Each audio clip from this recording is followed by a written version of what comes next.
different for the different types. If we think of our intensive types of agriculture, things like market gardening and poultry, that's really grown, and 2/3 of the perishable vegetables of Australia are grown on the metropolitan fringe and high growth areas of Queensland.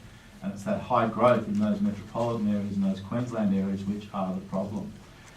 People might say, why am I worrying about what's happening in New South Wales because we got our food from Queensland? That is correct, but there's a thing called seasonality.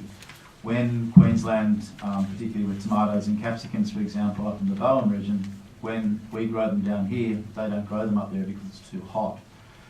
We also need to think of the inland areas as well, such as, and also with that up in the Bowen region, for example, it's got the same land use problems of growth and rural residential development, urban expansion as we have in Western Sydney. And if you think of where the food is grown in the East Coast, that's where 78% of Australia's population lives, and most of that is on the coast as well. So that's the perishable stuff, the stuff we're told we should be eating every day. If we look at the inland is where a lot of our what we could call the more extensive types of agriculture, the grain, the cattle, the sheep, and all those sorts of things.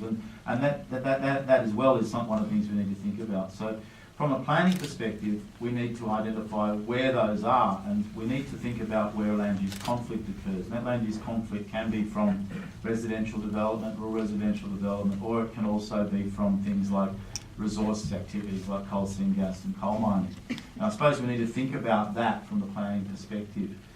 And from the perspective of that, we need to also look at, so to do it, we need policy and legislation. We also need incentives to celebrate and help the farmers continue. We need infrastructure and economic development to enable them to do that. We also need community engagement, consultation and education, and we need proposals that will, or systems that will look at the linkages. And as a planner, I mean, I suppose from a planning process perspective, planning system, a new planning system is just that. It's a system, a way of administering the planning that we do. It's the documents underneath that system that are the key to the particular issue of agricultural land and food production. So from the planning policy, New South Wales planning policies, the regional growth plans, sub-regional delivery plans and the local plans, to me they all need to address this issue of where is our food grown, and we need to preserve that.